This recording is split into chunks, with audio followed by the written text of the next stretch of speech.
anyone that needs to speak? I don't need to speak, but I'm here for Senator Boris Miles. So if you have any questions for Boris Miles?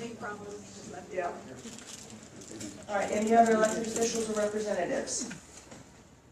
Very good. Candidates, would you like to come up and just, or stand?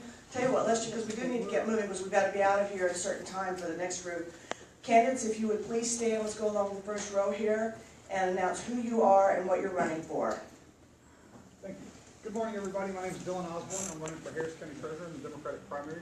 I've actually been endorsed by your city council member, Mike Lasker. I've got a master's in public administration and 8 years of experience in local government. You can find me at Dylan for Harris County on Facebook and Instagram and DylanForHarrisCounty.com. Thank you. Let me take a moment. Just on that. Is everybody here, Dylan, all right? Yes. Yeah. Okay, very good. Next candidate? Go ahead, Natalia. I'm Natalia Oaks. I'm running for Juvenile Family District Court. I have 18 years experience. I was endorsed by the Chronicle. I'm very proud of it. You can read more about it here. And I'd like to give you a card and pass out the endorsement. Natalia Oaks. I have 2 primary opponents, and I'd appreciate your vote. Thank you. Good morning, Sharpstown Democrats. My name is Joe Mumbach. I've been a member of this group for 100 years, and I'm running for governor.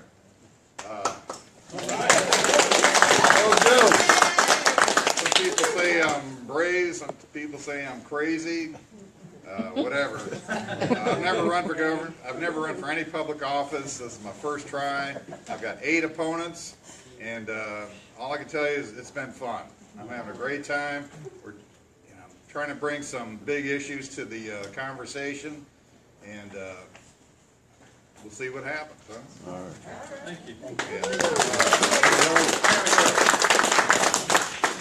Hi, guys. I'm James Horowitz. I am a candidate for the judge of Harris County Probate Court 4 here in Harris County. I was fortunate to be the Democratic nominee for this very same bench 4 years ago. I've practiced law for over 40 years in this county and counties all over Texas. I'm lucky enough to have done criminal work, family work, civil work.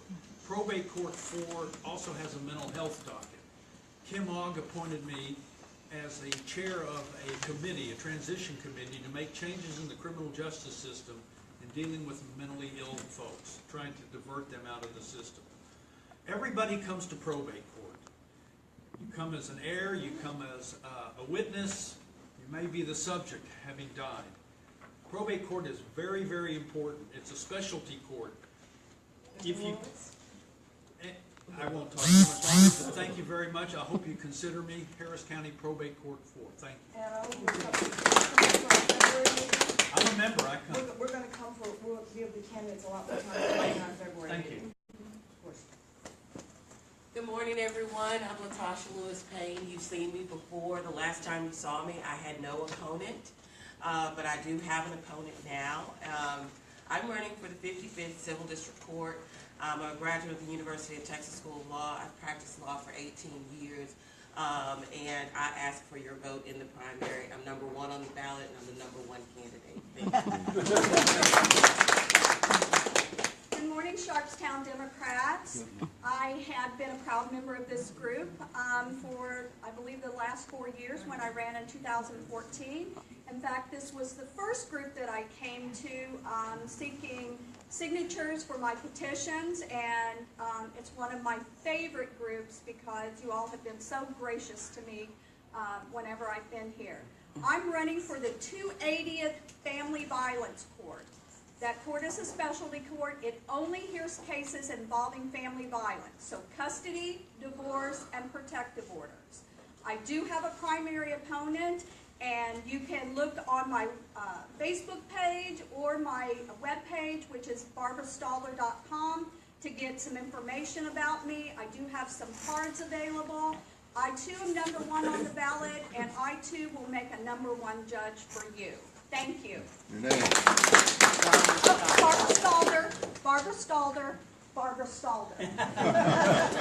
My name is Bill, but I'm on the ballot as William Bill McLeod, William Bill McLeod, William Bill McLeod. And it's for Harris County Civil Court at Law number 4. Please give me your consideration. I have a personal Facebook, William Bill McLeod. And then I have my campaign Facebook, and then I'll also have the website, Twitter, or Tweeter, whatever it's called, and then Instagram.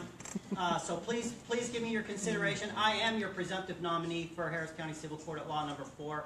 I do not have a primary opponent, but I still would ask your votes February 20th. That's when early voting starts. We want to get our voters out February 20th. Thank you. Hi everyone, I'm here on behalf of James Cargus. He's running for the 7th Congressional District against several other primary opponents, so the primary is really important this year. James is an energy lawyer for the city of Houston. He's ran in this district in 2012, 2014, 2016, winning the highest percent of vote of any Democrat since the 60s. So again, we're running this year, and we ask for your vote on March 6th. That's James Cargus. Hi, my name is Leah Shapiro, and I'm running for the 315th Juvenile Family Law District Court. I'm not one of Natalia's primary opponents. I am the presumptive candidate for the I guess November 2018 election. I look forward to working with you guys moving forward and getting out the vote, and thank you all for your support.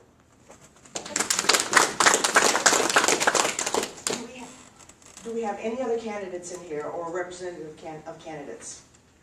If not, then I will turn it over to Adrian. Well, I guess we will. I'll talk a little bit.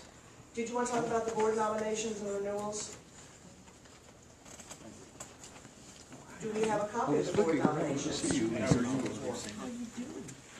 All right then, we are shifting gears. Do we have a list of our recommended slate? Oh, no, that's okay, thank you. Okay. Then we are shifting gears to the 2018 board. This is the month where we take nominations for who wants to be on the board for this year. And then next month we will actually vote on the board members. So do we have any nominations for president? So we have Adrian for president. Are there any other nominations? Are there any other nominations? Are there any other nominations?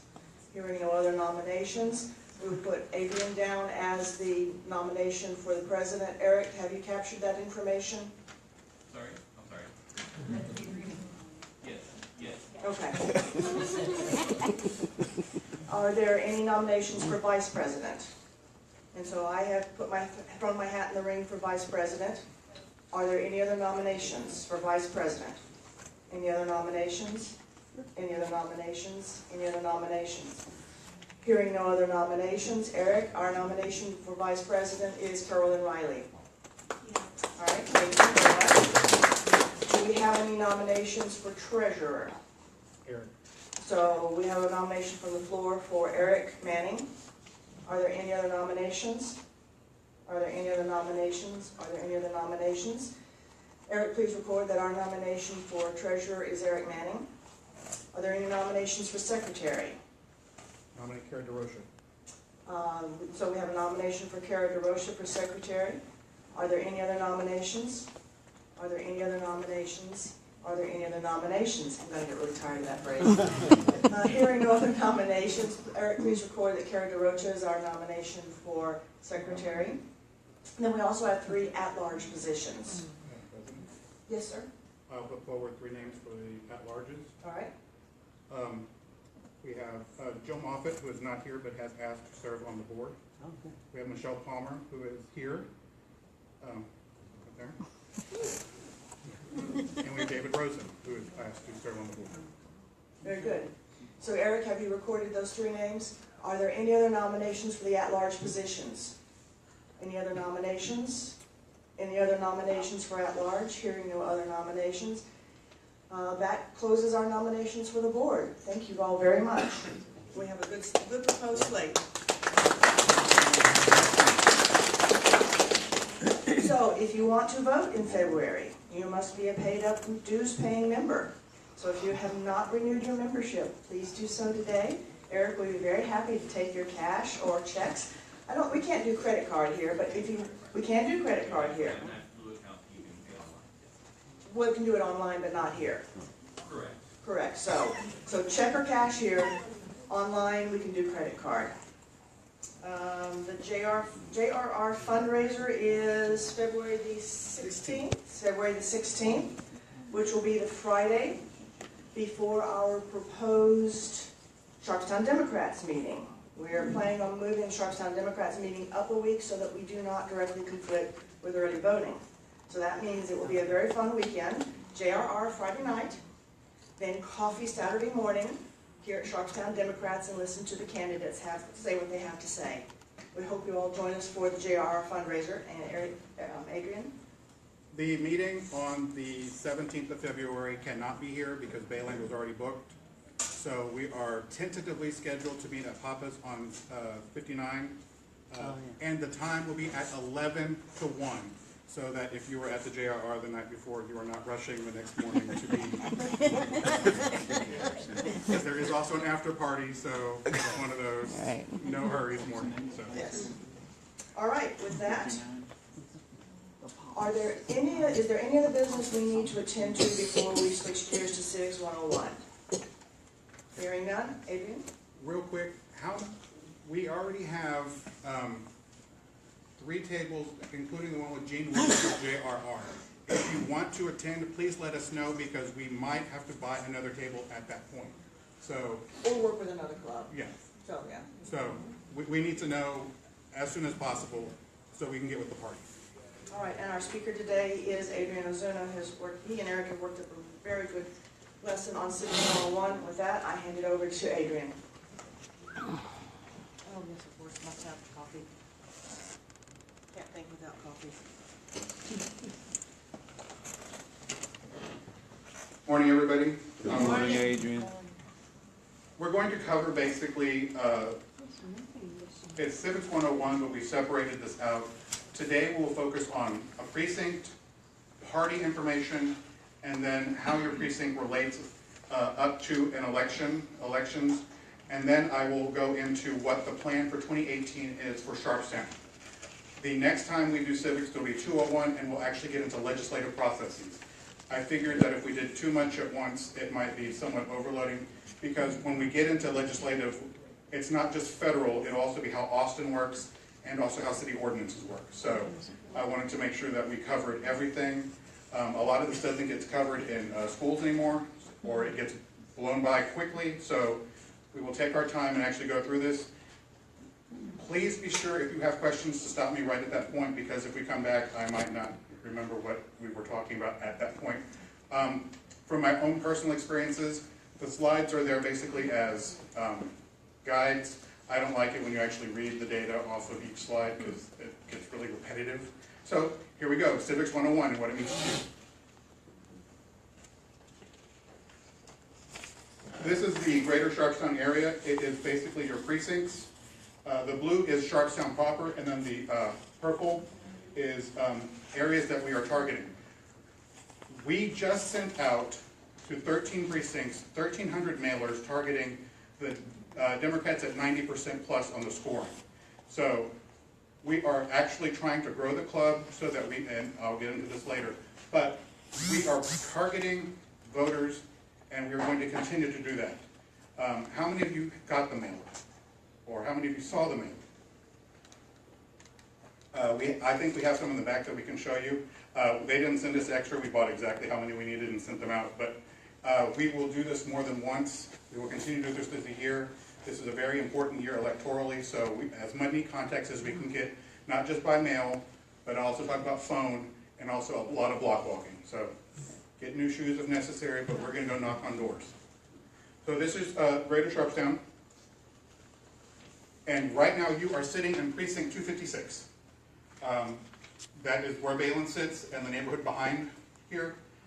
It sits in, and I'll walk you through, but the entire first part of this presentation is predicated on what 256 does and what it means to the voters in 256, and that way you can extrapolate out to what your precinct is. In order to find out what precinct you're in, you can actually go to the Ann Harris Bennett's website, the tax assessor collector.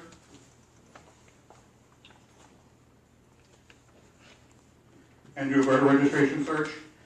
If you just type in your last name, it'll bring up the full list of your last names. I didn't know there were 140 Ozunas that were registered voters. That was somewhat shocking. But it's an alphabetical, but you put your last name, then your first name, then you just click on it. and it'll begin showing new data. So for this person, it shows that they got their card at the beginning of the year, 18, and then it shows that they are in 256. And then it also shows that they're in Representative 7, Senate District 13, State Rep 137, Commissioner Precinct 3, and Justice of Peace 5. And I'll walk you through all those maps. So what we're going to cover is the political party at the front, and then political divisions at the federal, state, and local levels. And local is both by county and by city. There are two different jurisdictions which govern you at this level. So the party. Welcome to the Democratic Party.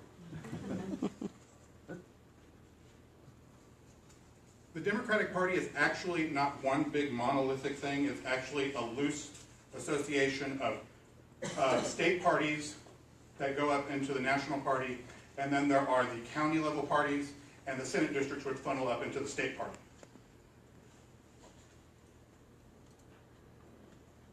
The reason why I have that distinction is because TDP rules, Texas Democratic Party, state that counties that, if you have multiple Senate districts in your county, then it is the Senate districts which actually send the delegates to the state convention.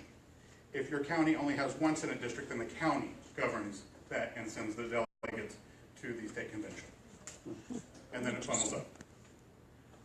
There's a lot of things that people talk about, the DNC, the Democratic National Committee.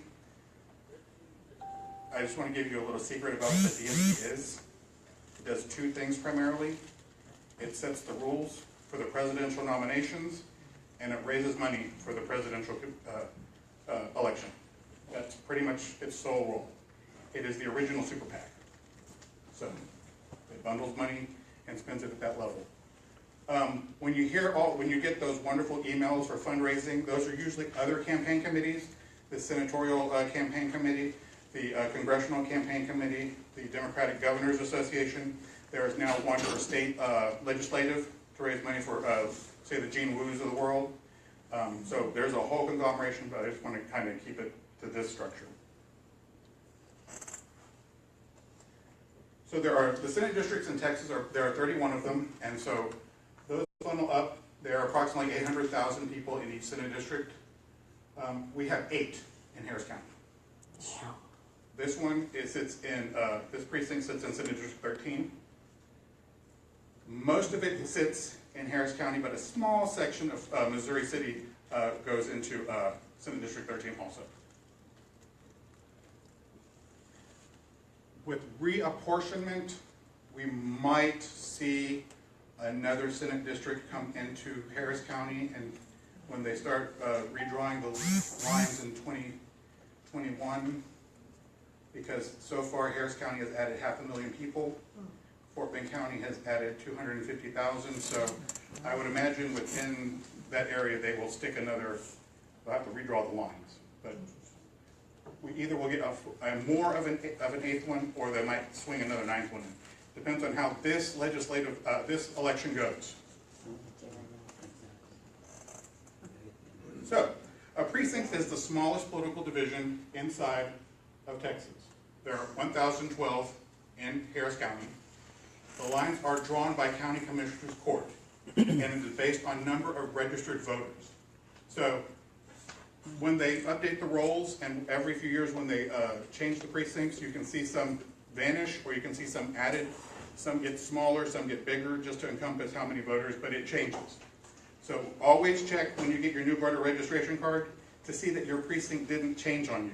Because one day you're like, oh, I've always voted there. Well, you may not be voting there anymore.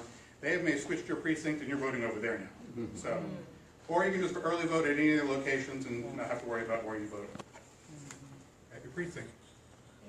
Yes? When they redraw the precinct, it's equalized, but they try to make, 800 each, or whatever the number is, or is it not that? What was the question? The question was, when they redraw precinct lines, do they try to keep them equal? And that's not necessarily the case. What they usually do is say, like my neighborhood on the other side of the freeway, it's divided by Mary Bates. It used to be one precinct, but then they cleaved it because they had over 5,000 voters. When you get over 5,000 registered voters, they cut it, they lower it.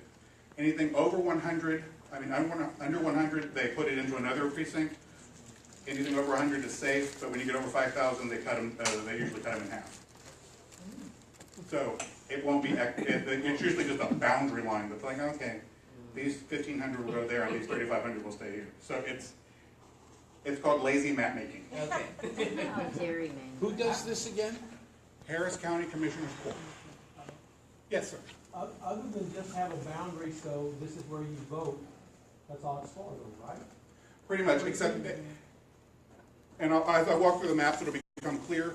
The precincts are pretty much the foundation for how you get represented at each level. It becomes it's the easiest way for them to decide how they're going to draw the lines for each district. So that's what the precinct really matters. So when they change precinct lines, if both of those sections were sitting in, say, CD7, they'll still sit in CD7 until they redraw those lines. So you can't suddenly decide 256 gets cut in half. They can't suddenly say at this point, well, this precinct moves into another jurisdiction. It has to stay where it was set by legislative action. So, but as I walk through, great question, because as I walk through, you'll see. Now, precinct chairs, and there's, I'll get to it. Precinct chairs are either appointed or elected. You have to get on the ballot, and that'll be in this primary.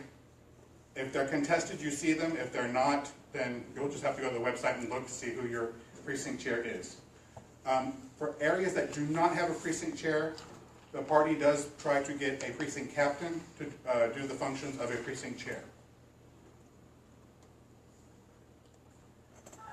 So a precinct chair is supposed to organize their precinct, mobilize voters and get them to the polls, which means you block walk or you phone call or you remind them that there is an election coming up.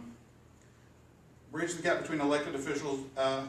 Depends on your jurisdiction. We are very lucky over here that our elected officials tend to be very hands-on, so they don't really need the precinct chairs to do a lot of the interfacing. If Gina Wu wants to say something, Gina Wu will show up and tell you what Gina wants you to know. So, but then the other part is to make sure that anything that the county party is doing, that everyone knows what's going on. And then there is a Senate District Convention coming up, so that is, we will be walking through that part shortly. And then also, all precinct chairs serve on the County Executive Committee, which is a fancy title, but it.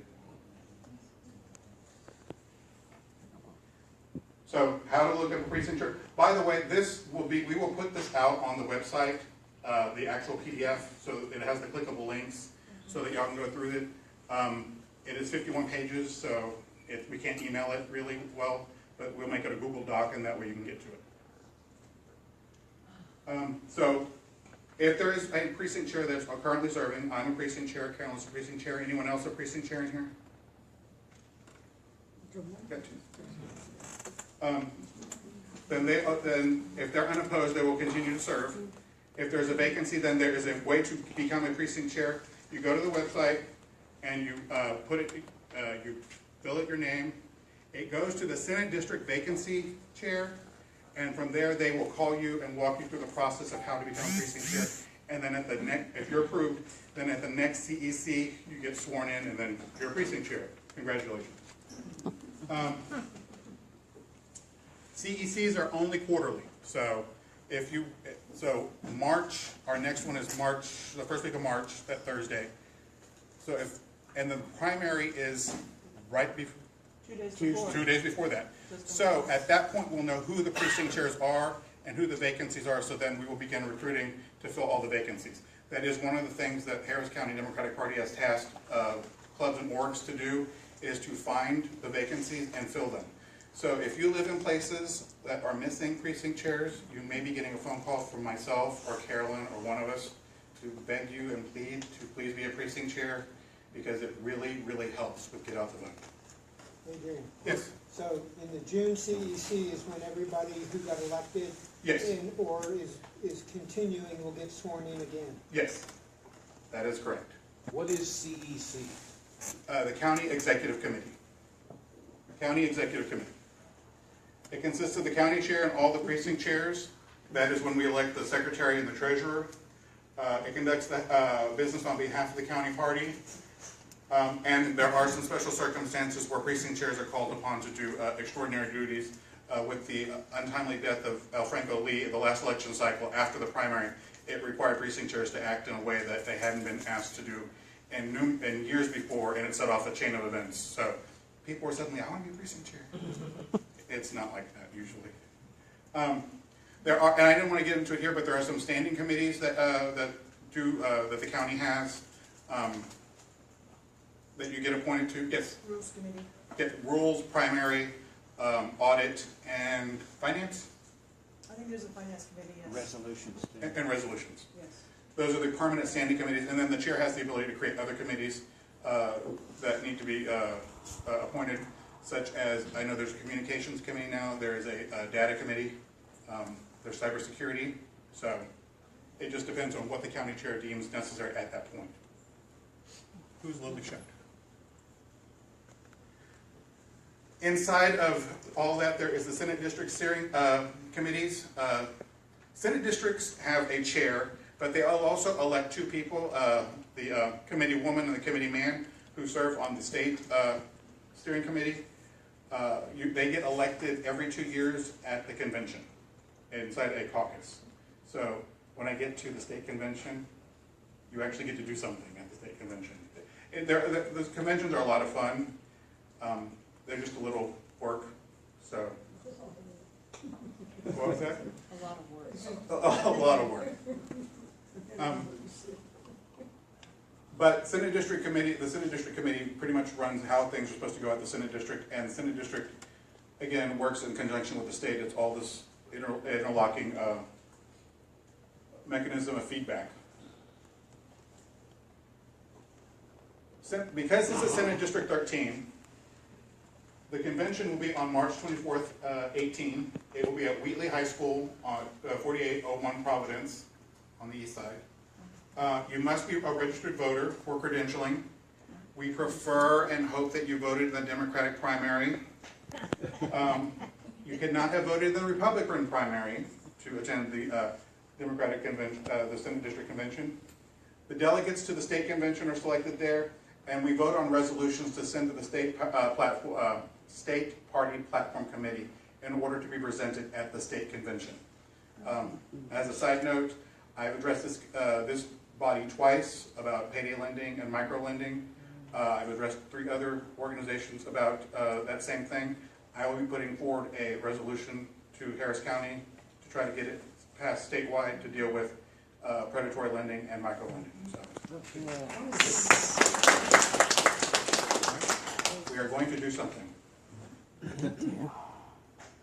Then there is once you go to the Senate District Convention, then you go to the State Convention.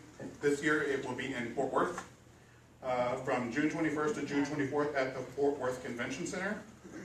That is where we formally nominate the statewide candidates for election. There are various caucuses, Tejano, Stonewall, depending on, that is where, when inside your Senate district, you will convene in a caucus to vote on the SDEC members. That is where we vote on the state party platform. And that is also where we'll be electing state party officials. I do not know if we will be getting a new state chair. I heard one thing that Gilberto was not running, and I heard another one that he was, so I don't know. But if there was, then that's when we would elect the new state chair for the next 2 years. So elections. That's how all that works on from precinct through that level. But on elections, this is 2018. We are in a midterm. I have it scheduled from last year, 2016 to 17. 2016 was a presidential. In 2016, 34 of the United States Senate seats were up. That was Class 3. All the House seats were up, and 11 states had their gubernatorial elections. Last year, it was an off-year election. There were no federal seats up, and 2 states had gubernatorial elections, Virginia and New Jersey, which both went heavily Democratic. This is 2018. This is the midterm. The Class 1 seats are up, that is 33 seats, including Ted Cruz. All 435 House seats are up, and 36 states will be having gubernatorial elections. Most of them are currently held by Republicans, including Texas. We hope that this is indeed a blue wave. Yes? Can you talk a little bit about gubernatorial elections? I have no idea what that is. Election or races for governor. Governor. Yes. Okay. Those are and usually those are the. It's not just the governor, but usually that's all the statewide at-large electeds are usually that get pulled into the gubernatorial. If you count them, there's going to be 52 states up on this thing. That's because New Hampshire and Vermont elect their governors every 2 years, so they're in 16, 18, and 20. So I can't imagine having a governor's race every 2 years. No, that's insane. We actually.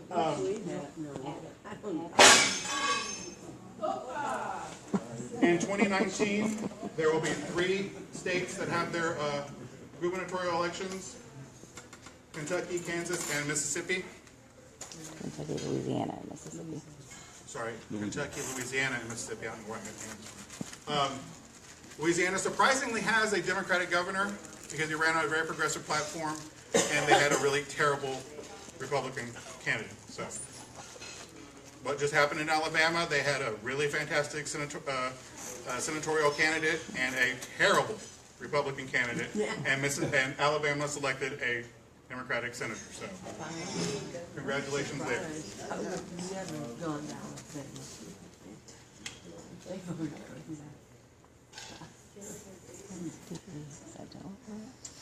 So, dates for us. Early voting will begin on February 20th through March 2nd.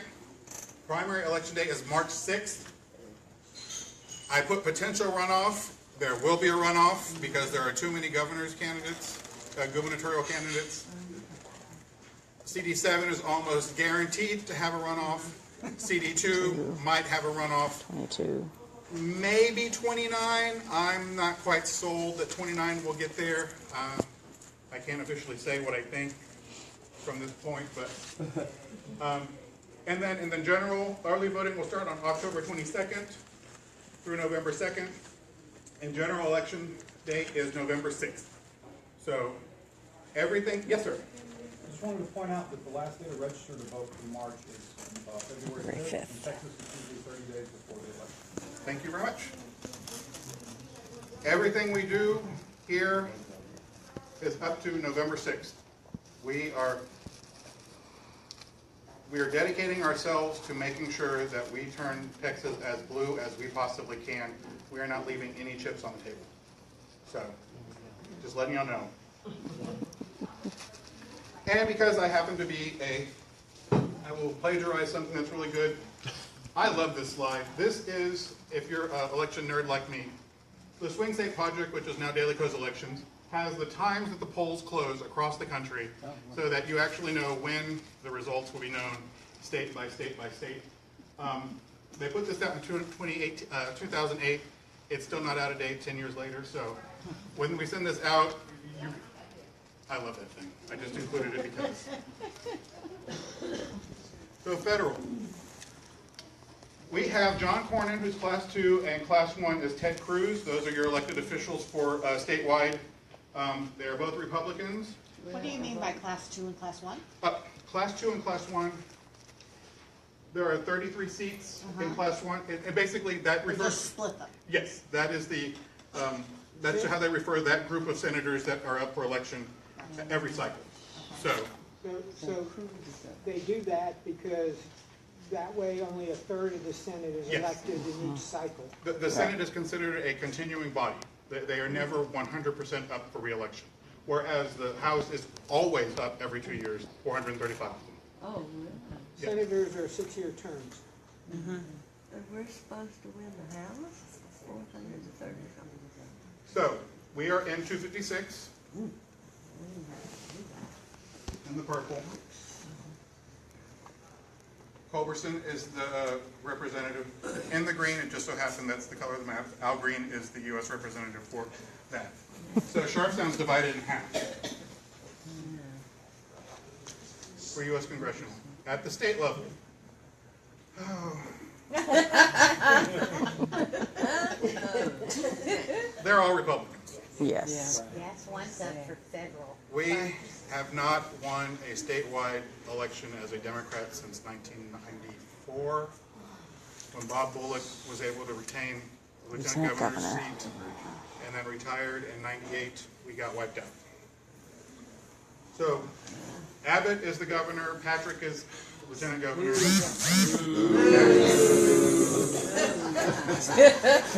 Paxton is the attorney general. He's a criminal, and I don't understand how he's that. Hager's comptroller, Bush is land commissioner, Miller's ag commissioner, and then those three are the railroad commissioners. Those are the statewide electeds at the executive. So then the Senate district, most of Sharpstown sits in Senate District 13. We are represented by Boris Miles. State House 137, 56, 256 is represented by Jean Wu. I want to point out on this map, because I have a little bugaboo that I will be talking about consistently from now until we get redistricted. The absolute gerrymandering of this area. So, this is Sean Theory's. This is Alma Allen's snaking all the way in. They pulled this precinct in to here. And this is Jean Wu's. The yellow on that side is 134. 134, yes. Davis. Sarah. And then over on the orange is Hubert vote.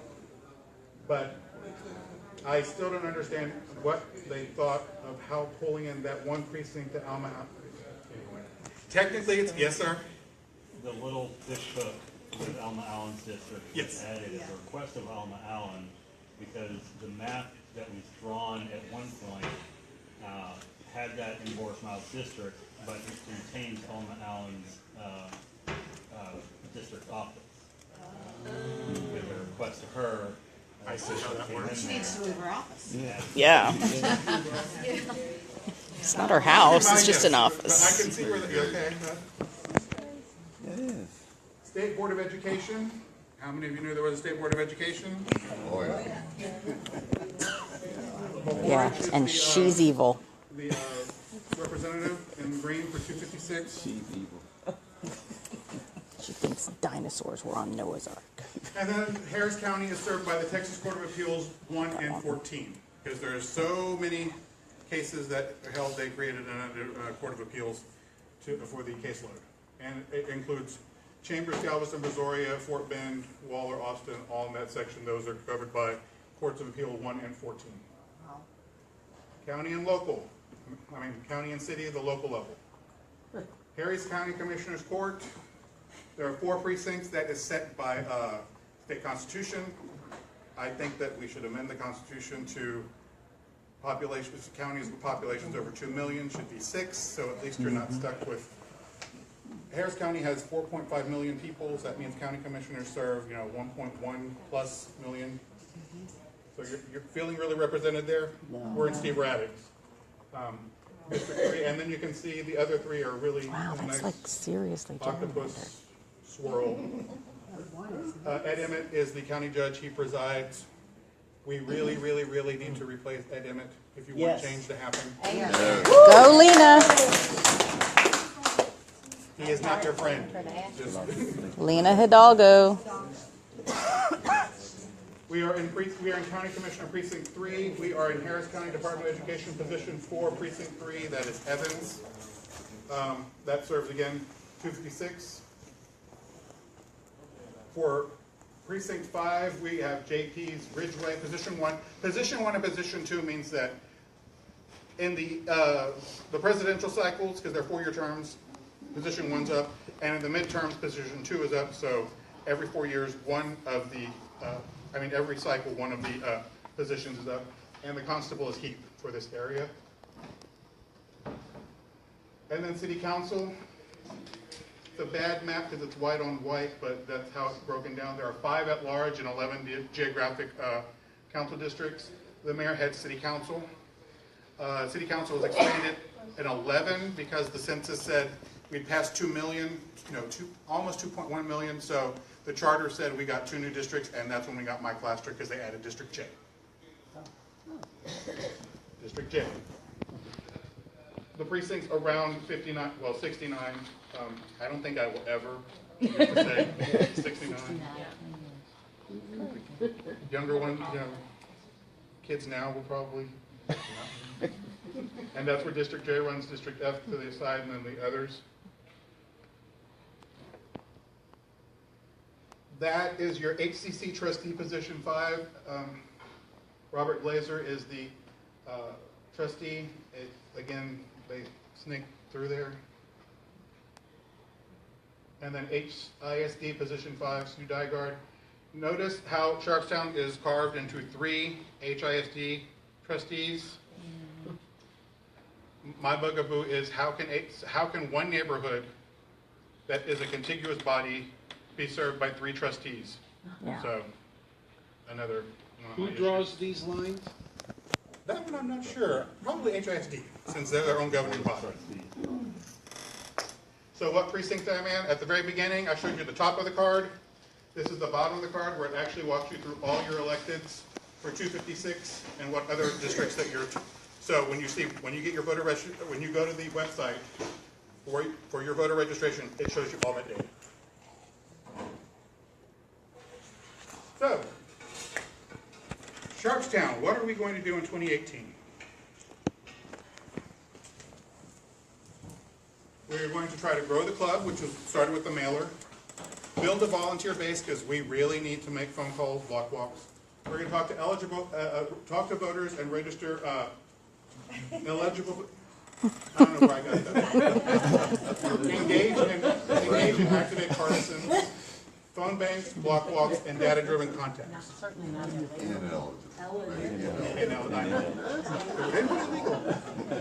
Again, that's our trade area. So, the red section of that trade area is CD7, which is one of the highly contested congressional races in the nation. Yes. Why is this important? Part of Sharpstown and all of Gulfton sit in Congressional 7. In 16, Culberson won by 31,551 votes out of 255,000 votes cast. Turnout for CD7 was 64.8%. Countywide, it was 61.3%. Those red precincts that I highlighted, turnout was 46%. The average Democratic vote level was 60% plus in there. Those are heavily Democratic precincts. We can do better. Right. The only one of those districts that was above 50% was this one, 256, and it was only at 56.8%. So all of them underperformed the actual congressional district. So if you want to turn 7 blue, it starts here. How we can help? Al Green is unopposed. There's no one running against him in the primary. He didn't have an opponent in the general. Gene Wu doesn't have a primary opponent, and he doesn't have one in the general. There is a primary opponent in 146, Sean Theories, but there is no opponent in the general. Which means where we normally expended a lot of effort to try to get our personal representative reelected, we don't have to. We can actually focus a lot of our attention early on those precincts. Now, we're still going to block walk our own precincts, but we can actually divide our attention a lot with those. How do we start? The paper chase.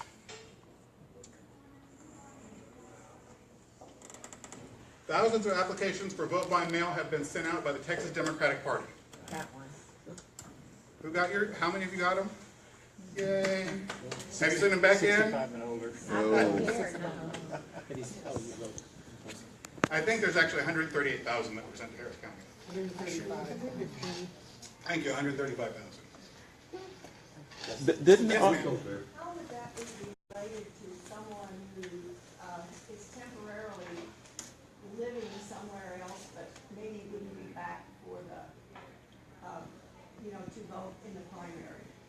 Did they change their address? What? If they didn't change their voter address, then it will go to that, the on-file voter. Now, the only problem would be is if it's marked undeliverable and it goes back, then there's an issue. In which case, then they may be put on the rolls as a problem, and then they have to sort that out with the Harris County voter registrar. They'll mark the record as suspended. Okay, so they need to clear it out. Correct.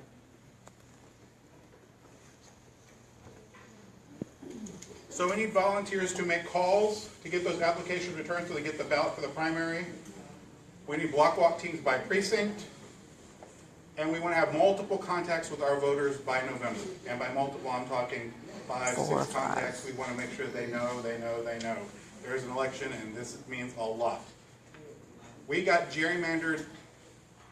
We got screwed because no one voted in 2010. We want to fix it. They have to vote this year. They have to vote this year.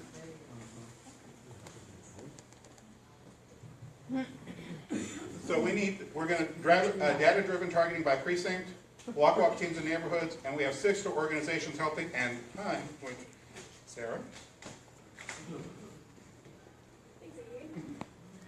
My name's Sarah Murphy. Let me speak into the microphone.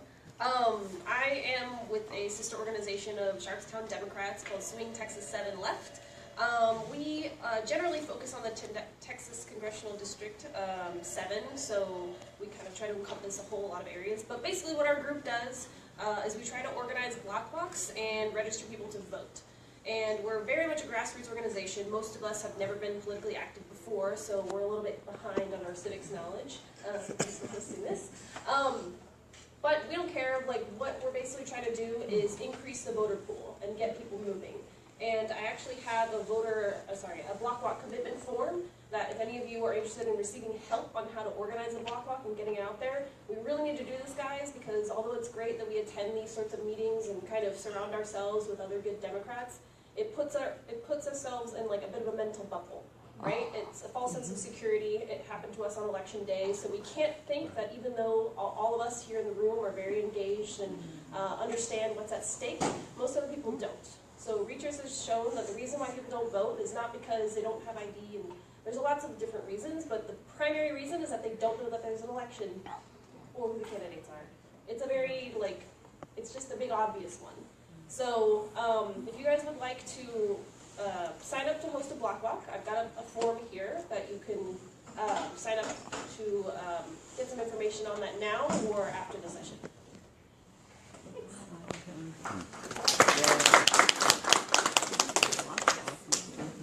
So what are you doing with 7 candidates? We are not, we're not supporting anybody in the primary right now. What we've had actually the most success with is organized block walks just for Democrats in general and encouraging people to vote. So we say that we have a great slate of Democratic candidates, which is true, and sort of leave the decision up to the actual person. So just general knowledge, and then once we actually have a candidate, a Democratic candidate, then we're gonna block walk like hell for that person. Yes, ma'am. So as a candidate, do you have any objection to us joining your block walks if you're organizing them? No, definitely not. And I have actually an open Facebook page, Facebook group called Block Walk Houston Blue. And we have allowed some of the candidates to post their own block walks. And we definitely encourage to, especially for the smaller races, just to block walk for Democrats in general. It's a bit of a concept of like, the rising tide rises all ships. So even though you have a particular stake in a race, we're just interested in increasing the voter turnout in general. Right. Adrian, can I throw something? Yes. This is Mark Malikoff. He is the data chair for Harris County Democratic Party. Well, I do a lot of volunteering at the party, and I'm also working on readying the county for the Democratic primary. What I want to stress is Adrian said this election is so important. It is. It's a turning point. But in Harris County, we have over 1 million Democrats that have voted or aren't registered. This is a serious issue that we need to work together to get out the vote. By getting out the vote, we can win more seats in the election. This is so important. But one of the things in some of the training that I've been through, due to my relationship to the party, is A lot of people, when you approach them, say, well, what's in it for me? Government isn't doing anything for me. This is the opportunity to meet people either on the phone or in person and talk about the issues. The issues will draw them to the polls. And that's what people need to know, is these are the issues, the candidates are backing these issues. It's really important to engage whoever you're block walking for or talking to on the phone, that there's something in it for them. Voting is their responsibility. It's a privilege, but we need to encourage them to do it. And I just want to pass along, because I was just in a training class about this, is particularly in the minority community, a lot of them are just, they throw their hands up in disgust and say, they're not doing anything for me. This is an opportunity to say what Democrats can do for them and get these people to either register or go out to the polls during early voting or on election day.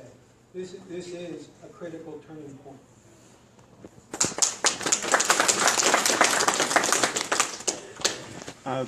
Adrian. Yes.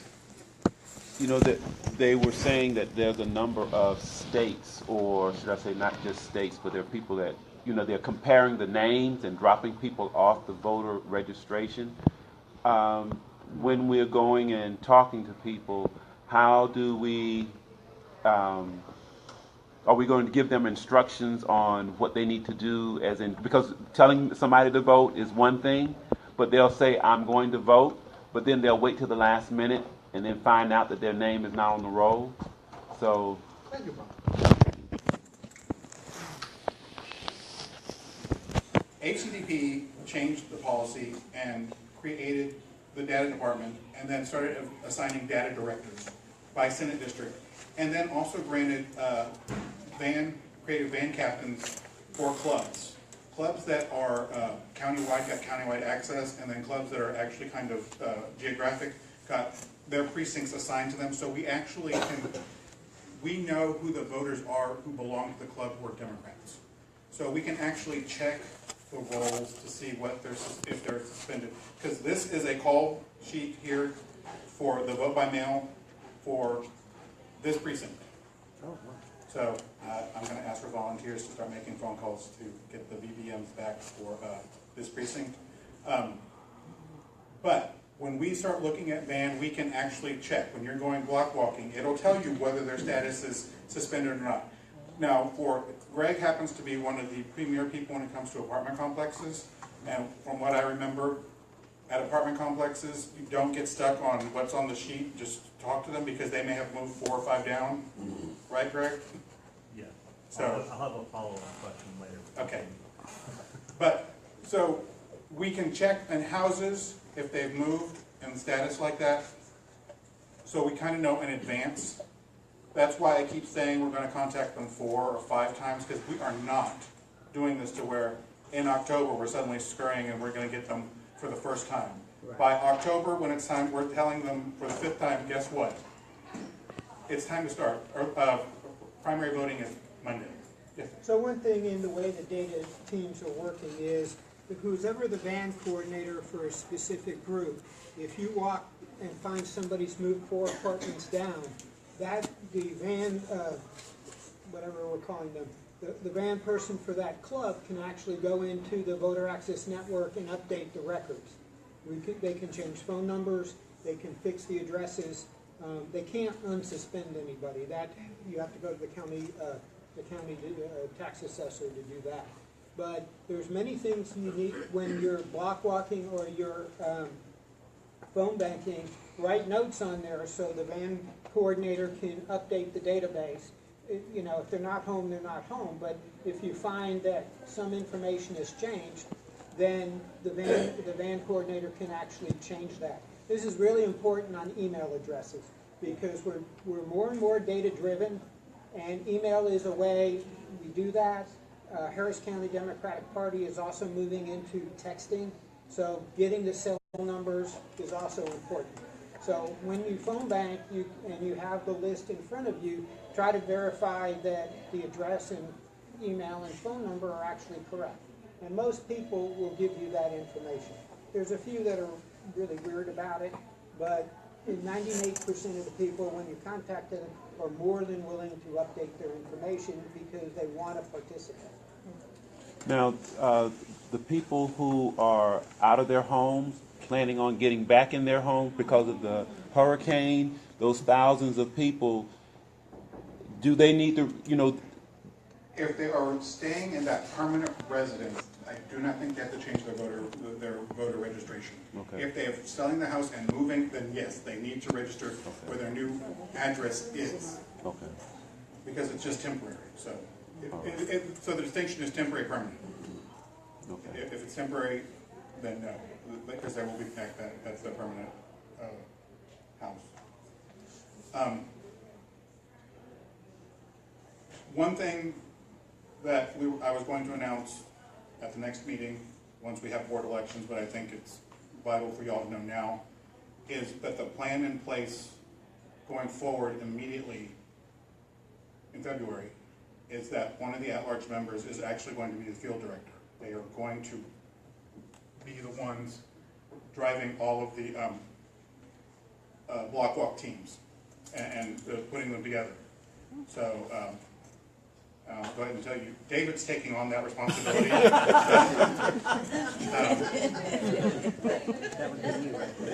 So, what?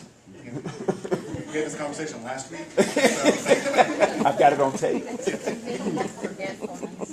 But that is one of the things that we're going to begin doing is that level. We are going to dedicate resources where we need to. So, and again, work with sister organizations to make sure we're covering everything we possibly can.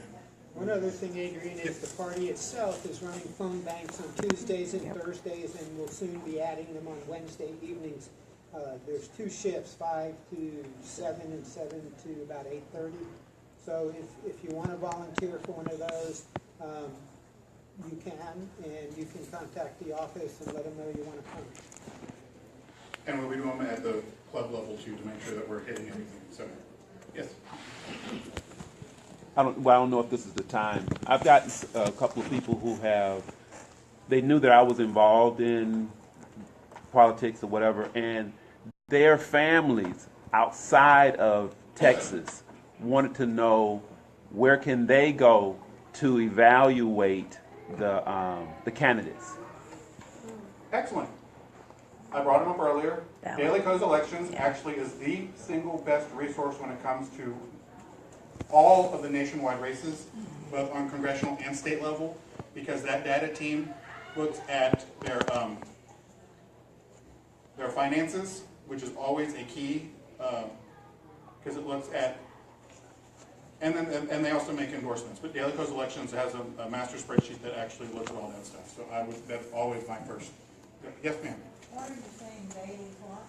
Daily Co's. Another great one KOS is called Ballotpedia. So Ballotpedia. we need volunteers because we have thousands of I have my phone calls students use to them. make. So remember, this is the primary. This is the test run for November. We'll be walking, calling. So we are just beginning, but it is necessary because we have got to turn Texas blue, and it starts here. Yes, ma'am. One of the things, Tom and I work the election at the polls over in the Meyerland area. And one of the things that consistently happens that is going to become a bigger problem now that so many people are getting mail-in ballots is that if you get a mail-in ballot and it's on the sheet, then unless you bring your mail-in ballot, we can't let people vote at the polls. Yes, you can. Oh, you can? Yes, but you get flagged as provisional, and then they verify that you didn't also send your mail-in in. So you Okay. can vote. Just as an election judge, I have to jump through extra hoops to let that voter vote. So, anyway, I was just saying, at least among our friends, we need to educate them to, if you're going to do mail-in, please mail it in. Exactly. You would have less problem. Yes. And that goes to whenever we make phone calls, is to walk them through all the processes. Yes, the question was about if they have a mail-in ballot and then they go to the polls, what happens if they didn't mail in that ballot? And so they're flagged as provisional if they, to make sure that they didn't mail it in and then the vote is counted, or they can bring it in which case I think that. You hand it to the election judge or the poll clerk, and then you vote as normal. Okay. But the key message is, if you got your mail-in ballot and you didn't send it in, you can still vote, you just have to do extra work. Okay. So did y'all hear that? Okay. So because there are so many votes by mail, if they requested a vote by mail ballot and didn't mail it in, they can bring it with them to vote as normal, in which case that's fine, because the election judge will take care of it at that point.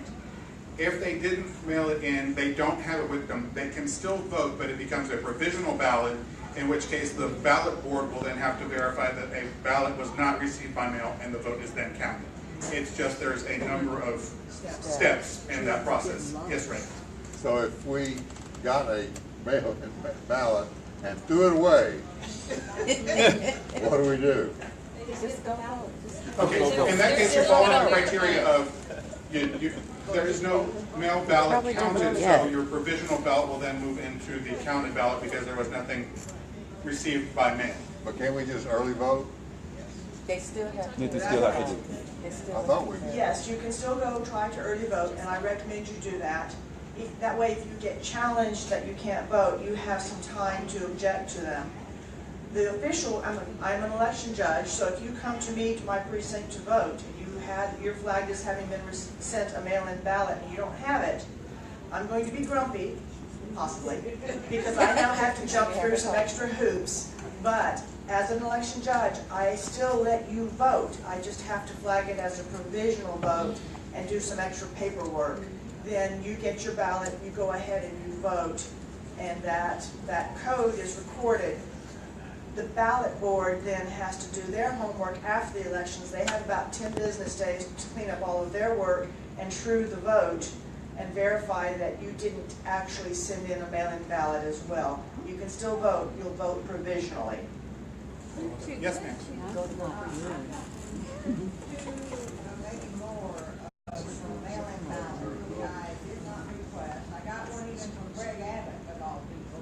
It's probably just an application for a ballot. It's not a ballot. They just come, and I tossed them.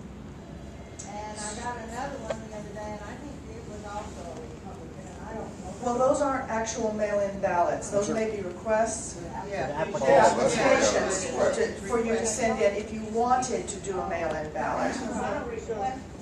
So, let me add in, because I'm working with Harris County Democratic Party, is there is 135,000 potential voters over the age of 65 that the TDP, Texas Democratic Party, on behalf of Harris County, sent applications to vote. That doesn't mean you're voting by mail. It means you have to turn around, and if you got it from Texas Democratic Party, it's postage free. You send back the application to the county clerk, and they're going to send you a mail-in ballot. But what went out this past week, or over the past 2 weeks, is applications for mail-in ballots. It does not mean that you don't have to have a ballot. And you need to really tell your friends to clearly understand that these are only applications. If they don't return it, they haven't voted. Ma'am, did you, ma'am? That was it. I heard people talking about the application, or the applications thinking they got a ballot. I was worried that that might confuse. That's why we're at step one. And if we're confused, imagine how many people are now confused who got those. That's why right now it's called the paper chase. We're chasing down all the people who got the application to have them turn it in so they'll get the ballot, and then we have to call them back to make sure they turn the ballot in. That's the reason for the phone banks. Yes, that's what the phone banks are doing right now. Yes, ma'am. I love working on the phone, so I would like to know the application where I can fill out to telephone. She wants to volunteer. You want to volunteer? Yes. Come on. Oh, okay. So I can figure out on my way out? Okay. First volunteer, yay! Volunteer to block walk. Yes, I have more comment of information about early voting. If you have a mail ballot, I'm an early voting judge. So if you have a mail ballot and you threw it away or you just don't want to use it at early voting, we can cancel you in the system, and if you become a regular voter and your ballot is not provisional. So rather than waiting for election day when you be provisional, it's better to do it at early voting. Right, so just speaking up to the microphone, just to clarify that, again, I'm bad with names. Priscilla. Priscilla is an early voting election judge, and the same thing with early voting as polling day. If you bring your mail-in ballot with you, you did not send it in, and you hand it in to her, she'll take you off that list. But they still have to bring the paper, no they don't? No, at early voting we don't. Oh. And all we do is send a message downtown, and in 5 minutes they've canceled you, or less than that, they've canceled your mail ballot completely. Because it's early and they have time to do that. It's all on the computer. Fantastic, so, so moral of the story, you got the mail-in ballot, you don't want it, early vote, early vote, early vote. You have to say something. But that's right, you have to tell them that. Well, it's gonna be on the poll books. It's on the computer, it's yours. But it doesn't, if they then, and I know I'm buying trouble where we don't need it, but if they want to then vote by mail in the general election, it doesn't screw up that process, is that right? Well, that's an excellent, honestly, that is an excellent question. And if her action cancels the mail-in ballot, that's a very fair question because it may actually take them off the list. We probably need to talk to Stan Standard's office to get a reading on that. Well, what that shows is everybody that's early voted, it's printed on the poll books for election day, so they know that you voted. Right, but let's say they brought their mail-in ballot in or just took themselves off the mail-in ballot list for early voting in the primary. Will they still receive a mail-in ballot for the general, or will that take them off the list? Oh, no, I don't think it takes them off the list. But it's a good question, we need to find out. Yeah, we need to verify. Did you have a question? I'm mumbling over here, so it's not supposed to take them off. Priscilla just sort of said what I was gonna open up about that. But I will say, as a person who sits on the ballot board, we encourage you to vote, with your ballot, go ahead and mail it back or go early. Because I am one of the persons that would have to go through painstakingly to make sure that our votes are counted. Excellent. Thank you. We don't mind, we'll do it, but we really encourage everybody to go ahead and vote. Like you're supposed to. So that was Civics 101. Any other questions? Yes, Greg. Can you guys see the map where you have Sharpstown area with the red CD7? That one? So the one characteristic of that red area is that it encompasses a lot of Dalton, which means that that area in and of itself is going to be about 90% apartment. Yep. 90% A lot of what we've talked about so far, the block walking and everything, I'm kind of skipping ahead to November. A lot of the traditional block walking, phone calling methods don't work in apartments. Right.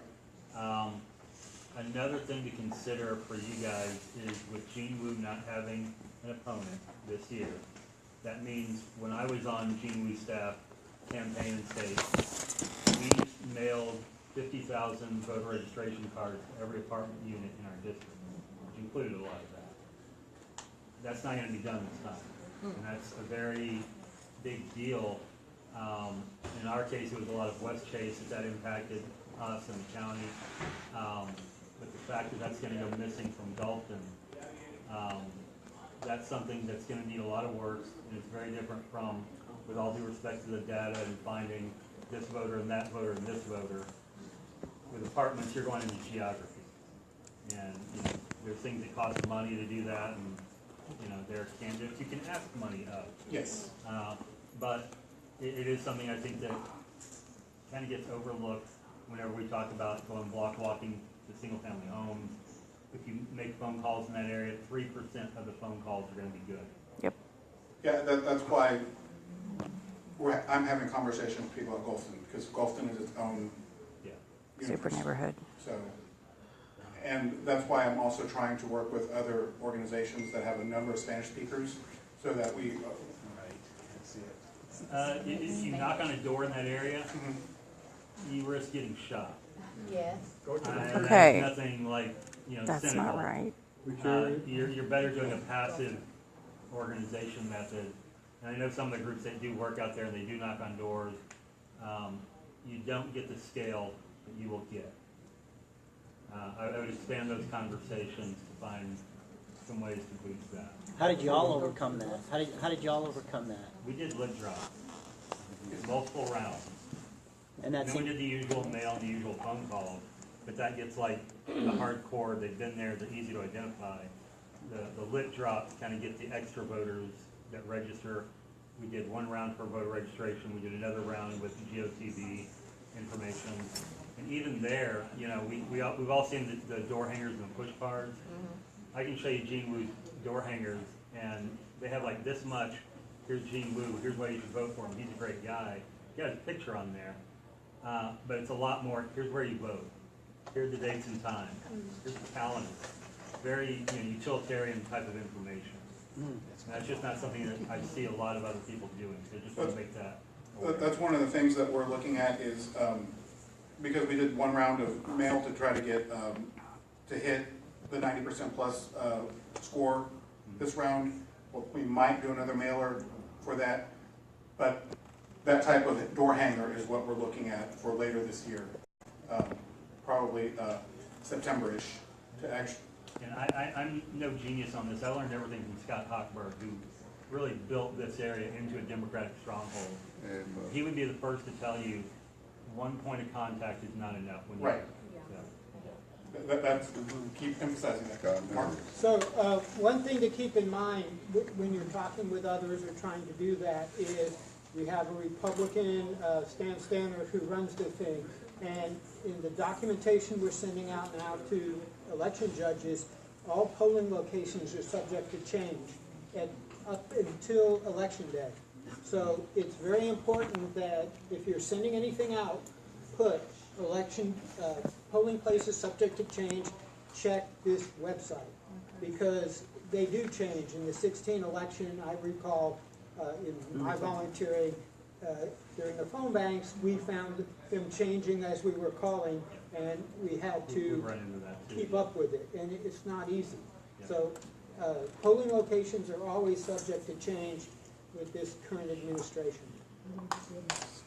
For the sole purpose of suppression of the vote? Correct. Yes. Well, and there's also a couple of areas where they don't, for whatever reason, have strong representation. Like there's a challenge with finding a good, solid, safe voting location in certain parts of town. And sometimes it falls back to, say, the Fiesta over on South Loop because it's the best alternative. But we really need a better, stable, permanent voting location. And some of it is beyond his control, some of it is not. So the voting location that we have for precinct 0297 has been the Sharpstown Community Center. For good or for bad, they don't mess with us there. We have always voted there unless they scramble things for the primaries, which is another story. But that remains our voting location. There are other sites where you're absolutely right. I've talked to election judges who are going crazy because it's 2 days before elections and they don't know where they're going to be voting yet. There's two things that I'm a precinct chair that I'm concentrating on. One of them is the 500 voters that didn't vote. They're getting a postcard and asking to make sure that they vote unless they want somebody like the president elected again. And it's addressed to them and their children, their parents to see it.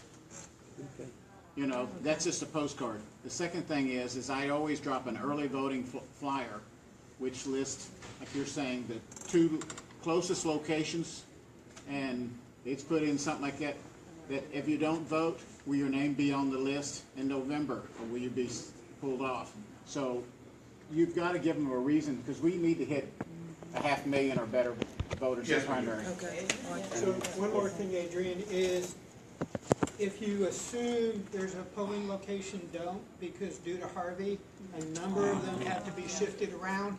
On my street, Braeswood Elementary is going to be destroyed and rebuilt, so the polling location has changed. It's not my precinct, but it's on the border. So if you're going to do that, make sure you check, because don't assume the last place was a polling location is still a location. And on that note also, with primaries are based on other data when it came to turnout in the last gubernatorial election of how many precincts get combined for the primary early voting the primary election day location. So they may have 5 precincts combined for one primary day, which is why we encourage everyone to early vote in the primary, because at least we know where those locations are going to be. Your normal precinct could be combined with 5 others because of the way the data, all the analytics came out for this primary season. So what we do is we create clusters, and there's a home precinct, then there could be up to 4 or 5 other precincts attached to it. So that location, for the purposes of the primary, may not be where you always assumed it would be. It's based upon the data and the number of people in each precinct and so forth. And the county has approved those clusters, but again, that's what we're all saying is don't assume during a primary you know where it is. any other questions? Yes, sir. Where do you find out where the voting locations are, especially if they're doing this hocus pocus of changing locations? How do you find out where the locations are? Stan's website. But that's for early voting locations. Okay. Well, you can also go right now, in theory, you can go out to Stan Stan's website right now and say, what precinct am I in? You know, and there's a little place where you put in your name and your street address, and it will tell you what precinct you're in, and it will also tell you where your voting location is. But if you look at it, it will say, you know, subject to change. So if I check myself right now, I'm still in precinct 0297. I still vote at Sharpstown Civics Center. But again, that's why we stress early voting, because early voting you can go to any location, and if there's any hiccups at all, you have a little time to fix it. Any other questions? Yes, ma'am. For a mail-in ballot for my in-laws, do they have to declare which primary they want to vote in? Let's say that they're registered as a Democrat, or they're registered as a Republican and they want to vote for the Democratic primary. Can they do that? Yeah, that's the question. Rhonda's behind you saying yes. Yes, it's on the application form, that annual application. It's actually on there with the statement telling you that if you intend to vote in the primary, you must declare your party. To get the right Oh, one. that is subtle. So that explains why the Republican Party is sending out their applications right now. Oh, that's interesting. So if they declare they were Republican, then they can only vote in the Republican primary. If they send it in, but you know, until you actually vote, you can change your mind. The Texas law doesn't hold you to something until you've actually done it. But the voting location may not be the same. Right, there are more, because it's based on what happened in 2014 is what dictates what happens this time. So, the Republicans have more voting locations. That's why you need to put on your flyer, vote in the Democratic primary. Okay. You need to put that down there. Anything else? Okay. All right, and I'm going to go ahead and wrap things up a little bit too, because we do need to take care of our business and be out of here around 11:45. There's another large group that comes into this room at noon, and they need time to set up as well. So, on the back of your flyer agendas, we have the minutes. Do you need me to read the minutes, or do I have a motion to approve them as written? So moved. Is there a second? All in favor, say aye. Aye. Any opposed? The minutes are approved. The next page is the treasurer's report. And thank y'all all who showed up at the December potluck. Yes. Thank you very much. That was fun. The treasurer's report, is there a motion to approve the treasurer's report as? So moved. Is there a second? Second. All in favor, say aye. Aye. Any opposed? The treasurer's report is approved. On the announcements, we talked about HCDP phone banking. Do we need to cover that? Any other words on HCDP phone banking? Okay. The candidates forum, House District 146, will be here at Bayland Community Center on February the 8th at 7 p.m. Should be entertaining. I encourage you to come listen and hear what the candidates have to say. If you have any questions, bring them up. And if you think they've done anything good while they've been in office, tell them that too. All right, our next meeting is going to be, we're moving it up a week, February 17th. And as Adrian said, tentatively we have pop-up Papa's Barbecue booked to hold a location. And again, we're moving it up because this site hosts early voting. And we do not want to conflict with the early voting, nor do we want any implication that there was campaigning going on in our meeting within the 100 feet of the voting location. So we are moving away from early voting, just so everything is correct, proper, no implications of anything inappropriate. That will be the candidate free-for-all. Yes, when they can say what they need to say. March 17th, again, it conflicts with our Senate District, with the Senate District 13 convention. All of the Senate District conventions, including Senate District 13, will be held on March the 17th. And that also conflicts with our... They're the 24th. 24th. Conventions are the 24th, so we're meeting the week prior on the 17th. Because the week after is Easter weekend. So we have that wrong on the agenda then. So that's the date of our meeting. We're discussing the Senate District convention. That will be held the following week. Gotcha. So people know what to expect. Yeah, Okay. the 17th is going to be what to expect at the Senate District Convention the next week. Are we confused, or do we, or get it? Confused. Okay. So March the 24th would be our normal meeting date, but our county in its infinite wisdom is holding the Senate District conventions on that date, and they would directly conflict with our meeting. So we're moving our meeting back a week, up a week, both in February and in March. So we're gonna meet on March the 17th, and in that March the 17th meeting, we'll be talking about what to expect in the week later at the Senate District Convention, what you can do, what you can't do, what opportunities you have if you wish to participate, and why it's important to be engaged in the Senate District Conventions. A lot of people do not go to the Senate District Conventions, and they don't really understand how that feeds into the political process. It's like step one of what's going on when you're making decisions of how the party as a whole is going to move. Any questions on that? Yes? February 17th meeting, where is that going to be?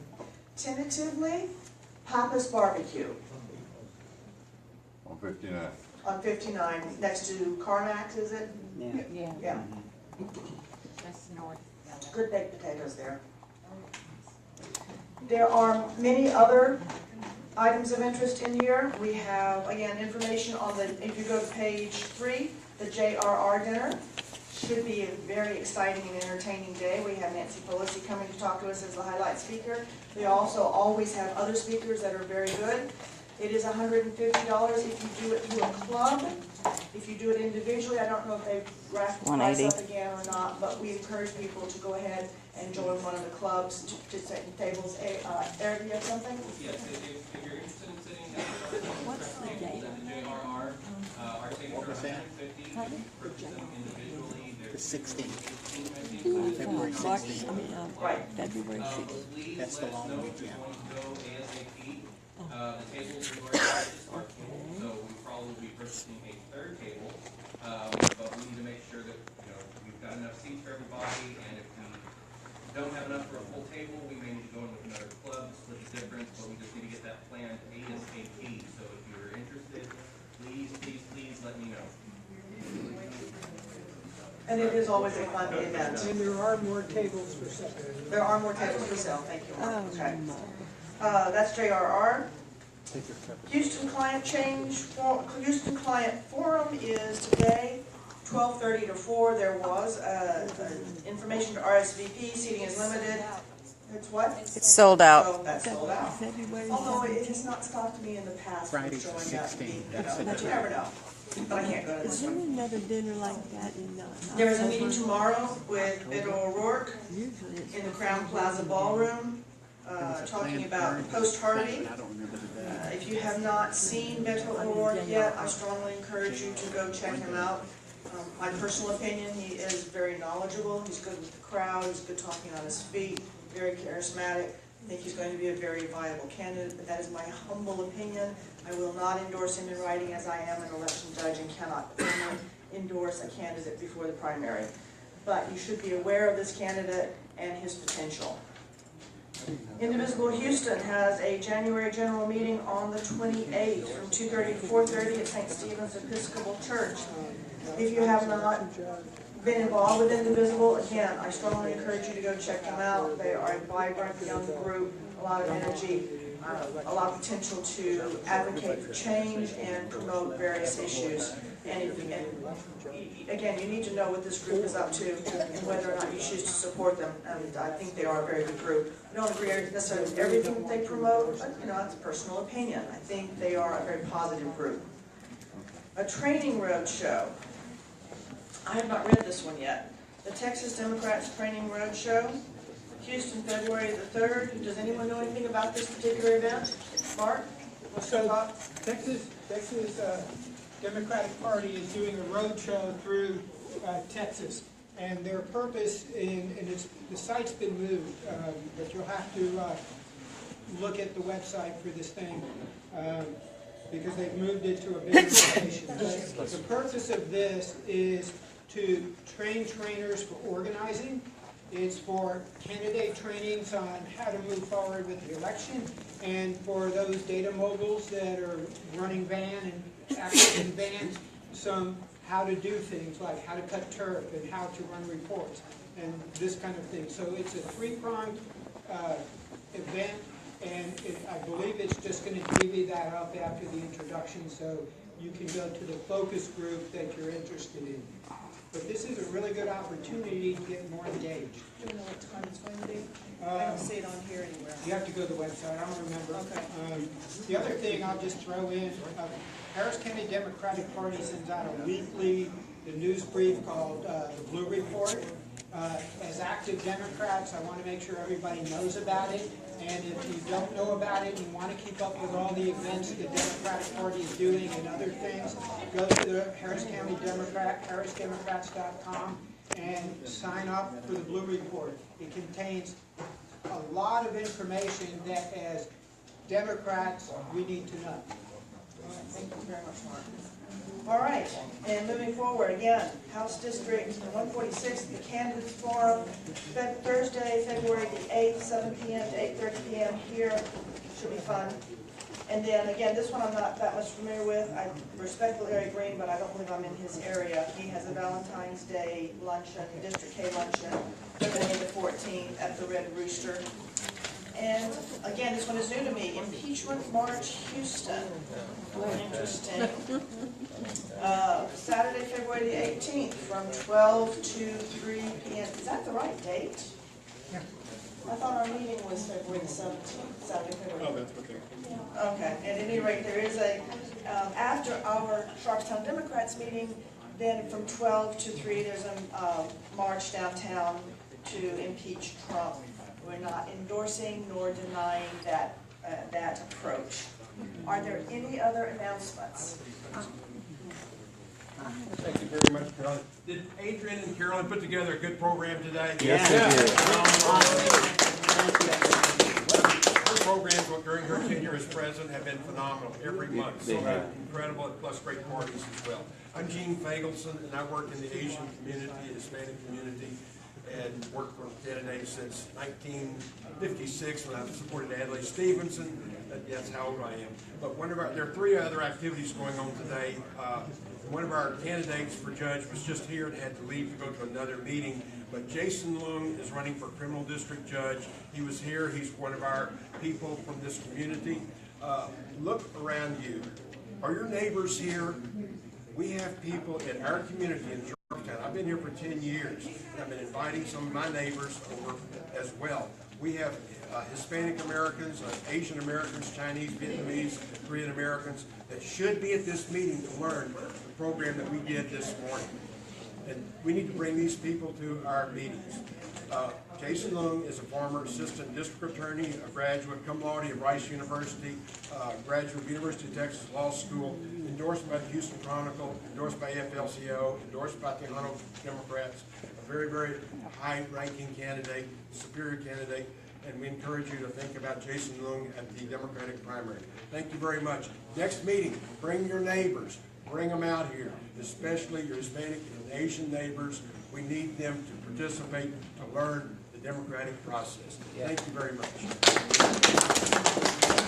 right, we have a lot of opportunities to reach out.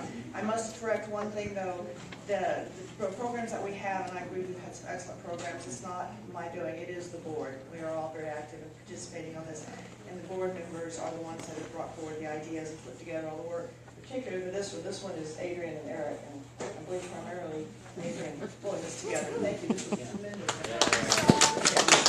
All right, is there anything else? Yes, Kenneth? I just want to give kudos again for this meeting, but I say y'all knocked it out of the park in December too, with the party. That was fun.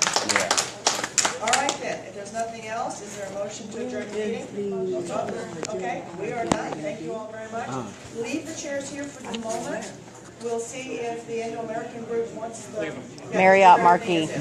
Marriott Marquis, The Marriott Marquis. which is downtown. Is that the one by the gallery? No, the Marquis I think is the one of the convention center. Yes. Yeah, one of yes downtown.